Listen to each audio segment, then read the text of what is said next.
के साथ भी नहीं कर सकते। सेम सेक्स रिलेशनशिप, गे, लेस्बियन अभी तक वहां बिल्कुल अलाउड नहीं है। वहां पे आप अगर हाँ आपके पास ड्रग्स है तो ना आपको जेल होगी ना आपको फाइन होगा, उस पर सीधा फांसी होगी। उस पर सीधा, ड्रग्स के मामले में कहते हैं कोई जेल नहीं कोई फाइन नहीं, सीधा फांसी है, आपको कैपिटल पनिशमेंट बोलते हैं उसको। आप अगर ड्रग्स उनके देश में कंज्यूम करके चलेगा तो भी गेम ओवर। ऑब्सीन मटेरियल नहीं बेच सकते, पोर्नोग्राफी नहीं बेच सकते, वहां पे घर पे भी तो नंगा नहीं घूम सकता, तेरी फोटो खींच ली ना खिड़की से किसी ने, तुझे जेल हो जाएगी। ग्राफिटी यानी कि सड़कों पे आप पेंट नहीं कुछ भी कर सकते। फाइन के साथ साथ वहां पे वो केनिंग यानी कि डंडों से पेलते हैं, वहां डंडों से मारना, पीछे सूद देते हैं, इतना सूदते हैं इतना मारते हैं उसके, वो उनके लिए लीगल है। वहां पे करप्शन इम्पॉसिबल है। Livelihood goes down, LGD livelihood goes down. वहां क्यों? क्योंकि इतना एजुकेशन पे फोकस है, इतना एजुकेशन पे फोकस है। वहां के सारे मिनिस्टर पूरी तरह एजुकेटेड, जबरदस्त एजुकेटेड है। उनको तनख्वाह सीईओ के बराबर मिनिस्टर को तनख्वाह देते हैं। कहते हैं कि भैया तेरी मिनिस्ट्री में अगर ग्रोथ आ जाए तो जो प्रॉफिट का शेयर भी दे दूंगा। मॉनिटरी नॉन मॉनिटरी रिवॉर्ड देते हैं अगर कोई ईमानदारी दिखाता है। इसलिए वहां कोई मिनिस्टर, कोई करप्शन नहीं है। करप्शन के मामले में एकदम जीरो करप्शन, दुनिया में टॉप रैंक कर गया करप्शन ना होने के मामले में। वैल्यू और कल्चर इतना सिखा दिया, बचपन से ही एजुकेशन में इतना सिखा दिया। आप देखो ना, मैंने आपको बताया कि घर में रहते थे तो घर में बोलते थे आपको कि भाई तू घर साफ कर, यहां क्या बोलते हैं देश साफ कर। यहां कभी किसी ने बोला हमारे देश में कि जाके देश साफ कर या सड़क साफ कर, सब बोलते थे कि भैया घर साफ कर, किचन साफ कर, बेड साफ कर। वहां पे इतनी वैल्यू डाल दी है, करप्शन चली गई है। मिनिमम एजुकेशन क्राइटेरिया है वहां पॉलिटिक्स में आने के लिए। इतना कॉम्पेंसेशन है कि livelihood goes down, LGD livelihood goes down. कैसे करप्शन करेगा? और अगर तू बहुत पैसा कमा भी लिया, सिंगल प्रॉपर्टी रूल है, तू बहुत प्रॉपर्टी खरीद नहीं सकता। तेरे पे बहुत पैसा है, हाँ बहुत पैसा है, तो फिर भी तू एक ही मकान खरीदेगा, तू मल्टीपल मकान नहीं खरीद सकता। और अगर फिर भी तुझे बहुत खुजली हो रही है और फिर भी तू करप्शन कराया, तो वहां की जुडिशरी इतनी स्ट्रिक्ट है कि तुरंत कुछ ही दिनों के अंदर एकदम रिजल्ट आ जाता है, इतनी बड़ी पेनल्टी लगती है, गेम ओवर हो जाता है। इसलिए आज वहां खुशी खुशी बिजनेसमैन फ्लरिश कर रहा है। जिसका मन करता है जाकर के सुबह पहुंच सिंगापुर, शाम तेरी कंपनी चालू। नहीं समझा क्या? सुबह पहुंच जा, शाम को कंपनी चालू, सिंगल विंडो सिस्टम, फटाफट काम करेगा। हाईएस्ट नंबर ऑफ मिलियनियर्स हैं पूरी दुनिया के अंदर, इसलिए करप्शन नहीं है वहां पे। लीस्ट करप्ट कंट्री बन चुकी है। मेरिटोक्रेसी है ना, रूल क्या है? मेरिटोक्रेसी। जो मेरिट पे है वही आगे जाएगा। कोई जाति वाति का चक्कर नहीं है, कोई रिजर्वेशन का चक्कर नहीं है। किसी को हायर करना, नौकरी पर रखना, कोई नई पॉलिसी बनानी है, कोई किसी को तनख्वाह देनी है, किसी को तनख्वाह बढ़ानी है, किसी को एडमिशन देना है, किसी का एग्जामिनेशन है। नो करप्शन, सब कुछ मेरिट पे है। तेरे में दम है तो तू आगे जाएगा। तो किसी जात का, किसी धर्म का, किसी लिंग का, किसी देश का क्यों ना हो। रिजर्वेशन का मतलब है एंटी प्रोग्रेसिव। जो आदमी में दम है उसको आगे नहीं जाने देते। इंडियन सिस्टम क्या पूरी तरह ऑपोजिट है मेरिटोक्रेसी की। मेरिट पे नहीं चलाते यहाँ पे, यहाँ कास्ट, रिजर्वेशन और नेपोटिज्म पे चलता है सब कुछ। बिल्कुल उसके चक्कर में क्या, डॉक्टर गलत आता है तो वो एनेस्थीसिया गलत दे देता है। एनेस्थीसिया गलत देता है तो बेचारा कम एनेस्थीसिया दिया तो पेशेंट एक बेचारा ऑपरेशन के बीच में खड़ा हो गया। हाँ जी क्या हो रहा है जरा बताओ, जरा ऑपरेशन चल रहा है मेरा, है जी। उसको एनेस्थीसिया कम दिया, एक को एनेस्थीसिया ज्यादा दे दिया, उसका ब्रेन डैमेज हो गया। कितने बारी ऐसा होता है कि सर्जिकल इक्विपमेंट अंदर ही छोड़ के आ जाता है। सिजेरियन करते वक्त कभी कॉटन अंदर छोड़ देता है डॉक्टर। बाएं पांव का करना था ऑपरेशन, दाएं पांव का कर दिया। एक बेचारी बूढ़ी महिला 60 साल की, उसको पानी पिलाना था, एसिड पिला दिया। अब ऐसे डॉक्टर का आप क्या करोगे, हैं जी।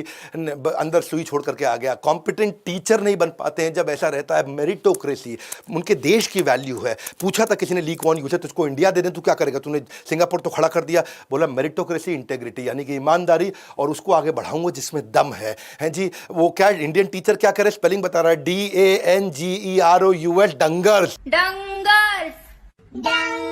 डेंजरस को बता रही डंगर्स, हैं जी। नेचर को बता रही नुटूरे फुटूरे। भाई वो देश कैसे तरक्की कर सकता है जहां लोग अपने आप को पिछड़ा साबित करने में लगे हुए हों? अरे बिल्कुल मेरिट मेरिट मेरिट, इनका रूल मेरिट है। बोला हम सब बराबर नहीं है, जो ज्यादा कॉम्पिटेंट आगे जाएगा। एजुकेशन ज्यादा, कॉम्पेंसेशन ज्यादा है। ट्रांसपोर्टेशन का भी सिस्टम इन्होंने बड़ा अच्छा बना दिया। वो क्या कहते हैं 8 वर्सेस 60। 8 वर्सेस 60 मतलब 2 गाड़ी में 8 लोग आएंगे। 2 गाड़ी का बराबर जमीन में जगह एक बस घेरती है, उसमें 60 लोग आएंगे। 2 गाड़ी में कितने बैठेंगे? एक गाड़ी में 4, एक गाड़ी में 4। 2 गाड़ी आगे पीछे खड़े करोगे तो बस के बराबर साइज हो गया। तो बोला बस में जाना तू, तो बहुत पैसा है तेरे पे, हाँ तो तेरी गाड़ी महंगी कर देते हैं। अभी इतनी महंगी कर दी, इतना टैक्स लगा दिया गाड़ी में, दुनिया में सबसे महंगी गाड़ी वहां कर दी। बोला जरा गाड़ी मत खरीद, तू तेरे खरीदने नहीं देंगे गाड़ी, और तू खरीद भी लिया तो फिर भी तेरे पे इतना फाइन लगाते रहेंगे, तेरा मन ही ना करे गाड़ी चलाने का। 8 वर्सेस 60। बोला बस में जाओ, पब्लिक बस को बढ़िया बना के देंगे तुमको, ऐसी बना के देंगे, टाइम से आएगी बस, टाइम से जाएगी, मजा आएगा एयर कंडीशन बस के अंदर। क्योंकि 8 वर्सेस 60, 2 गाड़ी में 8, 1 बस में 60 जगह बराबर घेरते हैं। इन्होंने सिस्टम बनाया कॉम्पेंसेशन का, ऐसे बढ़िया तनख्वाह दो, एजुकेशन के मामले में वर्ल्ड में नंबर 3, एशिया में नंबर 1, और एजुकेशन के आउटकम के मामले में वर्ल्ड में नंबर 5। तो भैया यहां पे सिंगापुर में मैंडेटरी कर दिया एजुकेशन पूरी, और साथ में एजुकेशन खुद भी उसको स्पॉन्सर करती है सरकार भी। और उसके बाद देश छोटा है तो कहते हैं भाई मिलिट्री में भी जाना पड़ेगा, हर आदमी को 2 साल के लिए मिलिट्री में जाना पड़ेगा। तो ये इनका मामला मानना बिल्कुल सिंपल है कि आईपी प्रोटेक्शन, किसी ने कोई बढ़िया इंटेलेक्चुअल प्रॉपर्टी बना दी, उसको कोई कॉपी ना कर पाए, तो वर्ल्ड में नंबर 2 हो चुके हैं। इजराइल वर्ल्ड में नंबर 1 है, उसके बाद है ये वर्ल्ड की सबसे कॉम्पिटिटिव कंट्री के नाम पे आता है, वर्ल्ड के अंदर नंबर 1। फीमेल 95% पढ़ी लिखी, मेल 99% पढ़े लिखे। मुद्दा बड़ा सिंपल है भैया, रूल है यहां पे एजुकेशन प्लस कॉम्पेंसेशन। तू बढ़िया पढ़ाई कर, तुझे बढ़िया तनख्वाह देंगे। पैसा प्लस पढ़ाई, एजुकेशन प्लस कॉम्पेंसेशन, पैसा प्लस पढ़ाई, सिंगापुर की शान बढ़ाई। मेरा मुद्दा समझो, देखो जब अगर किसी को एजुकेट कर दोगे बहुत इंडिया में और उसको तनख्वाह अच्छी नहीं दोगे तो विदेश भाग जाएगा।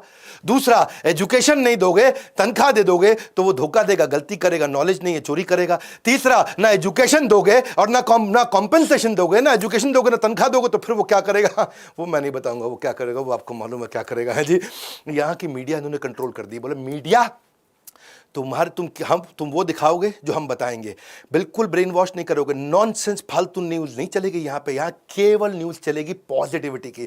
लोग अगर सुबह न्यूज़ चैनल देखें तो इतना मोटिवेट हो जाए, इतना पॉजिटिविटी और ऑप्टिमिज्म आ जाए इनके यहाँ पे। केवल न्यू डेवलपमेंट, न्यू टेक्नोलॉजी, उसी के बारे में बताएंगे, देश की प्रगति के बारे में बताएंगे। ऐसा हमारे इंडिया जैसा न्यूज़ नहीं है यहाँ पे, चैन से सोना है तो जाग जाइए, सन्नाटे को चीरती सनसनी, वही सब नॉनसेंस चला रहा है यहाँ पे। ईज ऑफ डूइंग बिजनेस में आगे बढ़े। फॉरेन एड नहीं चाहिए इनको रियल ट्रेड चाहिए। Foreign add versus real trade. New Zealand के बाद आज वर्ल्ड में नंबर 2 पे है ये गेटवे बन चुका है इंटरनेशनल कंपनीज के लिए, सिंगापुर में आकर के धंधा करने के लिए। सिंगापुर ने इतना फ्लेक्सिबल बना दिया अपने आप को, लेकिन इंडिया क्या ईज ऑफ डूइंग बिजनेस में 63वें रैंक पे।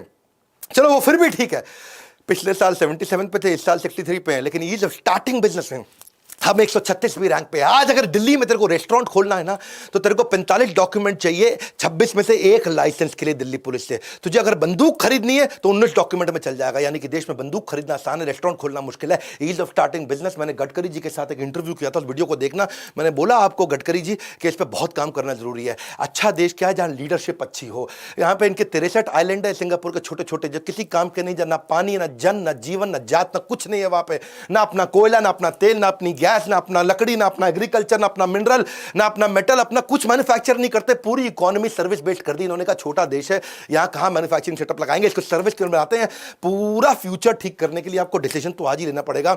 सारे नेचुरल रिसोर्स इनके कहते हैं मेरे पास कुछ नहीं है, मेरे पास एक ही रिसोर्स है इंसान। इंसान को ताकतवर बना दो। ये कहते हैं मेरा एक ही नेचुरल रिसोर्स है पीपल। पीपल को इतना बढ़िया बना दिया कि कोई सिंगापुर के देश वाले छोड़ के नहीं जाता है, सिंगापुर छोड़ के जाएगा ही नहीं। ये सर्विस इंडस्ट्री का हब बन गया है आज। माइस यानी कि माइस को मतलब क्या होता है, मीटिंग, इंसेंटिव, कॉन्फ्रेंस और एग्जीबिशन। ये यानी कि जो भी कॉन्फ्रेंसेस दुनिया में होती हैं, एग्जीबिशन दुनिया में होती हैं, उसके लिए दुनिया में 3 ही सबसे बढ़िया शहर है। कौन से 3 शहर हैं? सबसे बढ़िया शहर है लंदन, न्यूयॉर्क और सिंगापुर। दुनिया में 3 ही शहरों में लोग सारी कॉन्फ्रेंसेस करते हैं। इंटरनेशनल कॉन्फ्रेंस के लिए इसका बहुत नाम हो चुका है। दुनिया का नंबर 1 एयरपोर्ट चांगी एयरपोर्ट उन्होंने सिंगापुर में बना दिया। हेड ऑफिस सारी बढ़िया बढ़िया कंपनीज का। ये सब ली क्वान यू ने किया। भैया उसका मतलब क्या है? वो क्या कहता है कि मुझे फर्स्ट टाइम राइट करना है, हर चीज को फर्स्ट टाइम राइट करना है। कंक्लूजन क्या है? वो कंट्री जिसके पास कुछ नहीं था, वो कंट्री जहां पे केवल एक लीडर था, ली क्वान यू, झुग्गी झोपड़ी को बनाया जिसने। जाके स्टडी करना ली क्वान यू के बारे में। हाँ, नीचे मैं आपसे जानना चाहता हूं कि आप हमारे देश के लीडर्स को क्या मैसेज देना चाहते हैं। मेरे लिए भी क्या मैसेज है आपका, ये वीडियोस कैसे लगे, नीचे जाकर के आप मैसेज दीजिए। क्या लर्निंग है आपकी, आके दिल से आपके कमेंट को लाइक करूंगा। किसके ऊपर नया वीडियो बनाना चाहते हो कि मैं बनाऊं? मैं आजकल तो बहुत वीडियोस बना रहा हूं, हाई क्वालिटी वीडियोस दे रहा हूं, वो वीडियोस दे रहा हूं जिससे मैं देश का नया कैरेक्टर बिल्ड कर सकूं। मेरे को भी जब वीडियो देखना है तो अपनी वीडियो देखता हूं। मैं वो हलवाई हूं जो अपने दुकान की मिठाई खाता हूं। मुद्दा बड़ा सिंपल है, वीडियो को शेयर करना है आपको। पढ़े हो किस चक्कर में, कोई नहीं है टक्कर में, विनम्रता के साथ हाथ जोड़ के। और हां, अगर आप भी अपना बिजनेस बिल्ड करना चाहते हो, हमने अलादीन का चिराग लाइफ टाइम मेंबरशिप शुरू किया, उसके बारे में जरूर पता कर लीजिए। बिजनेस की शुरुआत में आपको बहुत कुछ रिसोर्सेज चाहिए, बहुत सारी हेल्प चाहिए आपको। कई तरह के डॉक्यूमेंट, पॉलिसी, चेकलिस्ट चाहिए होते हैं आपको। कई तरह के टेम्पलेट, स्ट्रैटेजीज, मॉडल शीट्स चाहिए होती हैं आपको। कई तरह के कॉन्ट्रैक्ट, एग्रीमेंट, फॉर्म्स, हैंडबुक, बहुत कुछ चाहिए रहता है। वो सब अवेलेबल